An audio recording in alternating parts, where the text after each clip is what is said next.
Lives of the Most Eminent Painters, Sculptors, and Architects by Giorgio Vasari. Life of Agostino and Agnolo of Siena, Sculptors and Architects. Among others who exercised themselves in the school of the sculptors Giovanni and Niccola of Pisa,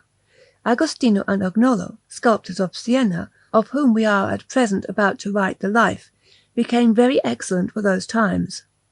These, according to what I find, were born from a father and mother of Siena, and their forefathers were architects, seeing that in the year 1190, under the rule of the three consuls, they brought to perfection the Fontebranda, and afterwards, in the following year, under the same consulate, the customs house of that city and other buildings.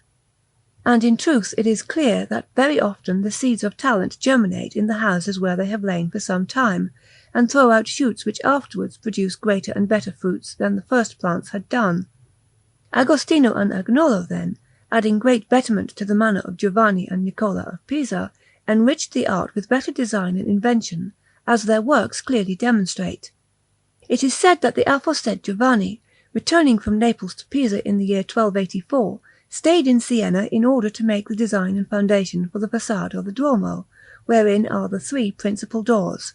to the end that it might be all adorned very richly with marbles, and that then Agostino, being no more than 15 years of age, went to be with him in order to apply himself to sculpture, whereof he had learnt the first principles, being no less inclined to this art than to the matters of architecture. And so, under the teaching of Giovanni, by means of continual study, he surpassed all his fellow disciples in design, grace, and manner, so greatly that it was said by all that he was the right eye of his master. And because, between people who love each other, there is no gift, whether of nature, or of soul, or of fortune, that is mutually desired so much as excellence, which alone makes men great and noble, and what is more, most happy both in this life and in the other. Therefore Agostino, seizing this occasion of assistance from Giovanni, drew his brother Agnolo into the same pursuit. Nor was it a great labour for him to do this, seeing that the intercourse of Agnolo with Agostino and with the other sculptors had already, as he saw the honour and profit that they were drawing from such an art, fired his mind with extreme eagerness and desire to apply himself to sculpture. Nay, before Agostino had given a thought to this, Agnolo had wrought certain works in secret. Agostino then, being engaged in working with Giovanni on the marble panel of the high altar in the Vescovado of Arezzo, whereof there has been mention above, contrived to bring there the said Agnolo his brother, who acquitted himself in this work in such a manner that when it was finished he was found to have equalled Agostino in the excellence of his art. Which circumstance, becoming known to Giovanni, was the reason that after this work he made use of both one and the other in many other works of his that he wrought in Pistola, in Pisa, and in other places. And seeing that he applied himself not only to sculpture but to architecture as well, no long time passed before, under the rule of the Nine in Siena, Agostino made the design of their palace in Malborghetto, which was in the year 1308. In the making of this he acquired so great a name in his country that, returning to Siena after the death of Giovanni, they were made, both one and the other, architects to the state. Wherefore afterwards, in the year 1317, there was made under their direction the front of the Duomo that faces towards the north, and in the year 1321, with the design of the same men, there was begun in the construction of the Porta Romana in that manner wherein it stands today, and it was finished in the year 1326, which gate was first called Porta San Martino. They rebuilt also the Porta Artufi, which at first was called the Porta di Santa Agata del Arco.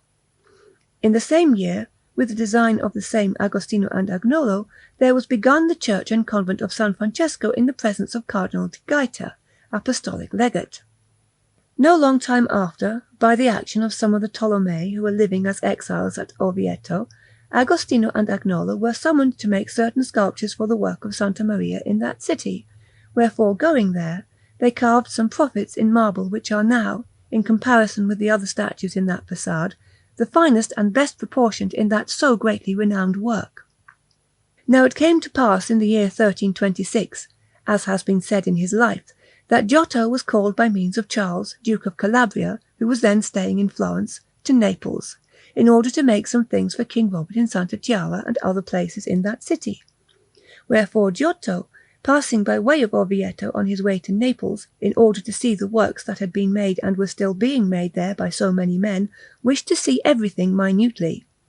And because the profits of Agostino and Agnolo of Siena pleased him more than all the other sculptures, it came about therefore that Giotto not only commended them and held them, much to their contentment, among his friends, but also presented them to Piero Sacconi da Pietramala as the best of all the sculptors then living,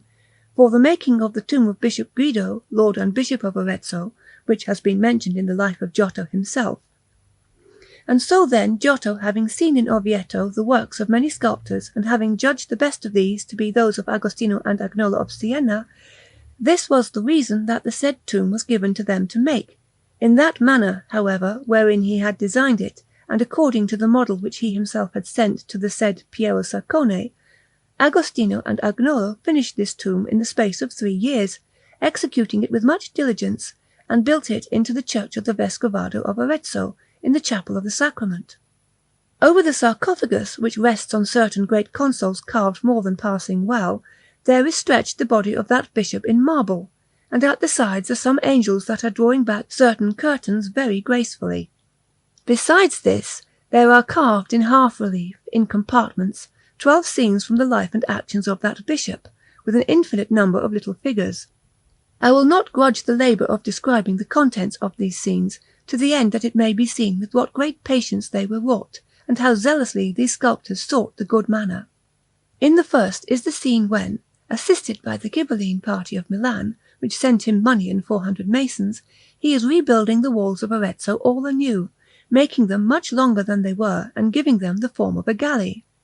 In the second is the taking of Lucignano di Valdichiana.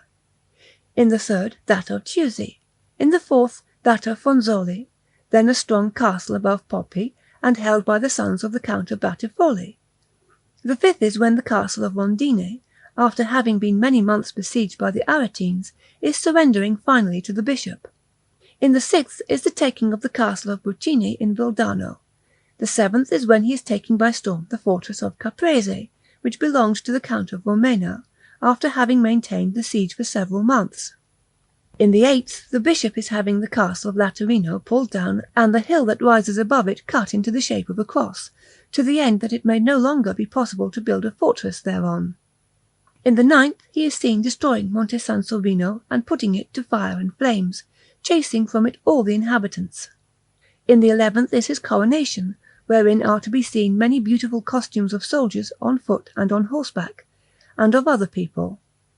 In the 12th, finally, his men are seen carrying him from Montenero, where he fell sick, to Massa, and thence afterwards, now dead, to Arezzo. Round this tomb also in many places are the Ghibelline insignia, and the arms of the bishop, which are 6 square stones, or, on a field azure, in the same ordering as are the 6 balls in the arms of Medici, which arms of the house of the bishop were described by Frate Dritone, chevalier and poet of Arezzo, when he said, writing of the site of the castle of Pietramala, whence that family had its origin: Dove si scontra il Giglion con la Chiesa, ivi furono I miei antecessori, che in campo azzurro d'or portan se sassa. Agnolo and Agostino of Siena, then, executed this work with better art and invention, and with more diligence than there had been shown in any work executed in their times.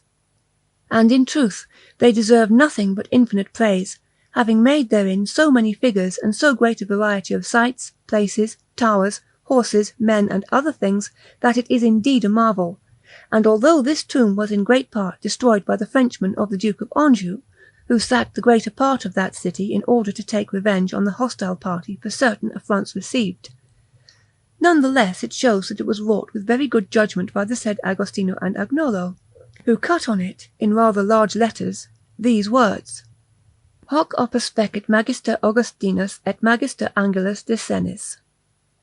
After this, in the year 1329, they wrought an altar panel of marble for the church of San Francesco at Bologna, in a passing good manner, and therein, besides the carved ornamentation, which is very rich, they made a Christ who is crowning Our Lady, and on each side 3 similar figures, St. Francis, St. James, St. Dominic, St. Anthony of Padua, St. Petronius, and St. John the Evangelist, with figures of 1 braccio and a half in height.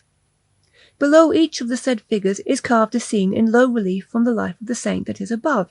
and in all these scenes is an infinite number of half-length figures, which make a rich and beautiful adornment, according to the custom of those times. It is seen clearly that Agostino and Agnolo endured very great fatigue in this work, and that they put into it all diligence and study in order to make it, as it truly was, a work worthy of praise. And although they are half eaten away, yet there are to be read thereon their names and the date, by means of which, it being known when they began it, it is seen that they laboured 8 whole years in completing it. It is true, indeed, that in that same time they wrought many other small works in divers places and for various people. Now, while they were working in Bologna, that city, by the mediation of a legate of the Pope, gave herself absolutely over to the Church, and the Pope, in return, promised that he would go to settle with his court in Bologna, saying that he wished to erect a castle there, or truly a fortress, for his own security. This being conceded to him by the Bolognese, it was immediately built under the direction and design of Agostino and Agnolo,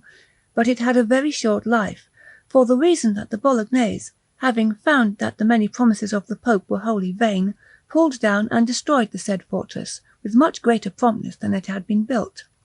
It is said that while these 2 sculptors were staying in Bologna, the Po issued in furious flood from its bed, and laid waste the whole country round for many miles, doing incredible damage to the territory of Mantua and Ferrara, and slaying more than 10,000 persons, and that they, being called on for this reason as ingenious and able men, found a way to put this terrible river back into its course, confining it with dikes and other most useful barriers, which was greatly to their credit and profit, because, besides acquiring fame thereby, they were recompensed by the lords of Mantua and by the d'Este family with most honourable rewards. After this they returned to Siena, and in the year 1338, with their direction and design, there was made the new church of Santa Maria, near the Duomo Vecchio, towards Piazza Manetti, and no long time after, the people of Siena, remaining much satisfied with all the works that these men were making, determined with an occasion so apt to put into effect that which had been discussed many times, but up to then in vain, namely the making of a public fountain on the principal square, opposite the Palagio della Signoria. Wherefore, this being entrusted to Agostino and Agnolo, they brought the waters of that fountain through pipes of lead and of clay, which was very difficult, and it began to play in the year 1348, on the 1st day of June, with much pleasure and contentment to the whole city, which remained thereby much indebted to the talent of these its 2 citizens.